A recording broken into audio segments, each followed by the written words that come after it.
اچھا، صوبوں کی مد میں ویسے دانیال صاحب سر آپ نے خود بھی پولیٹکس میں رہ کے آپ نے وزارتیں بھی اوبیسلی سنبھالی ہیں، لیکن یہ کسی حد تک درست ہے بات کہ واقعی صوبے جس حساب سے اور جس سپیڈ کے ساتھ پروجیکٹس اناؤنس کرتے آئے ہیں پچھلے 2 سال میں، ہم نے اسی پروگرام میں بیٹھ کے ایک مرتبہ ڈسکس کی تھی کہ اتنے پروجیکٹس کمپلیٹ کیسے ہوں گے پنجاب میں بھی جس طرح ہو رہا ہے، اور پھر اب نئے بجٹ میں یہ کہا جا رہا ہے کہ جو ترقیاتی منصوبے ہیں اس میں سے بہت بڑا حصہ ہم باہر سے امداد کی صورت میں لے کے وہ خرچ کر رہے ہیں. تو آپ کے خیال میں پروجیکٹس کے بجائے ضروری نہیں ہے کہ ہم ہیلتھ ایجوکیشن ان سیکٹرز کے اوپر زیادہ فوکس کریں جس سے ہماری آگے فیوچر بہتر ہو؟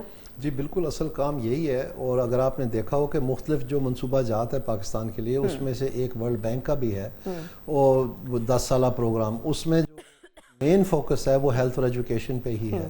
اور اس میں ہمارا بہت بڑا فیلئر ہے پاکستان کا. بھی آپ سلمان شاہ صاحب کی بات سن رہے تھے کہ اسٹنٹنگ ہو رہی ہے اور 2 وقت کی روٹی نہیں مل رہی ہے. تو ایجوکیشن تو درکنار، اور یہ جو ہم نے بسپ بنایا ہے اس کے ذریعے سے جو ہم لوگوں کو پیسے دے رہے ہیں اس امید پہ کہ وہ شاید خود یہ بندوبست کر لیں گے اپنے بچوں کی. سر ویسے آپ اس کو کیسے ریٹ کرتے ہیں اس پروگرام کو؟ میرے خیال میں جی اس کا ابھی تک تو جو ایویلیویشنز ہیں ان میں سے تو کوئی ایسی چیز سامنے نہیں. اصل میں یہ پروگرام ہے ٹیمپریری.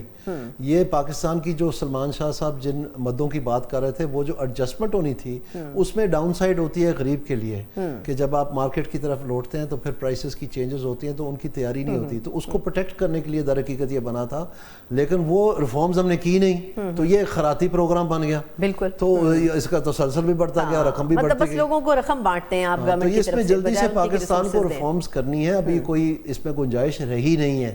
یہ بالکل پاکستان، یہ ان کے کانوں کے اوپر گر جائے گا سارا کچھ جو کچھ یہ کر رہے ہیں. اور یہ جو ڈیلیئنگ ٹیکٹکس ہیں اسٹیٹس کو کی، جیسے سیاسی لوگ ہیں کچھ جو سمجھتے ہیں کہ نہیں نہیں سب کچھ اسی طرح ہی چلنے دیں، وہ پاکستان کی در حقیقت دشمنی کر رہے ہیں کیونکہ ایسے اب کام چل نہیں سکتا. اور وہ جو ماضی کا طریقہ کار تھا بزنس کمیونٹی اور بیوروکریسی کا کٹ چھوڑ کر کے پالیسی بنا کے اس میں سے تیل نچوڑنا پاکستان کا، وہ زمانہ ختم ہو گیا. یہ جو ٹیرف ریشنلائزیشن ابھی آپ دیکھنا بجٹ میں اس کا کتنا واویلا مچنا ہے، کیونکہ وہ جو سارے پروٹیکٹیو بیریئرز تھے جس کے ذریعے سے ہم اپنی طرف سے انڈسٹریلسٹ بنے ہوئے تھے، وہ جیسے جیسے ہٹتی جا رہی ہیں ہم تو کسی ملک کے ساتھ مقابلہ کرنے کے قابل نہیں ہیں. تو وہ چیزیں جن میں ہم مقابل ہو سکتے ہیں ان میں ہمارا بینکنگ سیکٹر اور فائنینشیل انٹرمیڈیشن انویسٹ کرنے کے لیے تیار نہیں ہے. یعنی Pakistan has the biggest irrigated tract of land in the world.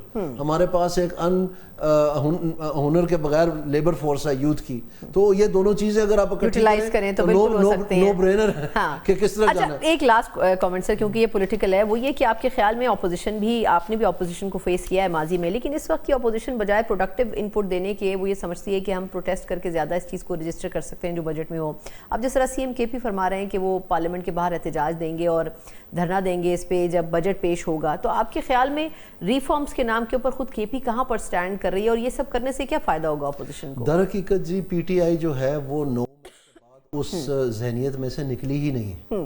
آج بھی اور اس وقت سے لے کے آج تک یہ یہی کوشش کر رہے ہیں کہ کسی طرح سے پاکستان میں کوئی ایسا چنگاری ان کو مل جائے، کوئی اس طرح کا سلسلہ بن جائے کہ جو کچھ بنگلہ دیش میں ہوا ہے، جو کچھ نیپال میں ہوا ہے، جو کچھ سری لنکا میں ہوا ہے، وہ پاکستان میں بھی ہو. اور اس کے ذریعے پھر ایک جو ہے نا انقلابی طاقت کے تحت PTI واپس آئے سارا. تو ابھی تک ایون یہ جو کشمیر میں ہو رہا ہے، یہ جوائنٹ عوامی ایکشن کمیٹی، وہاں پر بھی اس کے اوپر ایندھن پھینک رہے ہیں اور جو بیچارے مہاجرین اس میں ادھر بھی، اور مطلب ہر جگہ یہ کوشش کر رہے ہیں کہ یہ پروٹیسٹ کے ذریعے جب ان کو بات کی جاتی ہے مذاکرات کی تو یہ کہتے ہیں آپ کے پاس اختیار ہی کوئی نہیں، ہم مذاکرات کیوں کریں.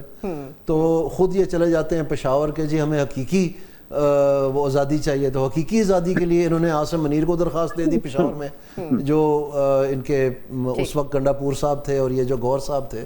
تو حقیقی آزادی ہمیں اس دن پتہ چلا کہ اچھا یہ تو عاصم منیر صاحب نے دینی ہے. یعنی آپ کہہ رہے ہیں کہ پروڈکٹیو اگر آپ کو اپنی پارٹیسپیشن کرنی ہے تو بڑا ضروری ہے کہ اس کے لیے آپ پارلیمنٹ کے جو ایوان کچھ بھی نہیں ہے جی. آپ KP میں جا کے دیکھیں 15 سال ہو گئے، کون مدینہ بنا ہے؟ آپ مجھے بتائیں نا. یہ کھوکھلے نعروں سے یہ ووٹ کو عزت دو، یہ جو روٹی کپڑا مکان، یہ اب یہ صرف مہنگائی اور بے روزگاری دے رہے ہیں. تینوں چیزیں سر اب عوام کی پہنچ سے بہت دور ہوتی جاتی ہیں، لیکن اس بجٹ کے حوالے سے امید تو ہے کہ کچھ شاید گورنمنٹ کرنے کی کوشش کرے. اس امید کے ساتھ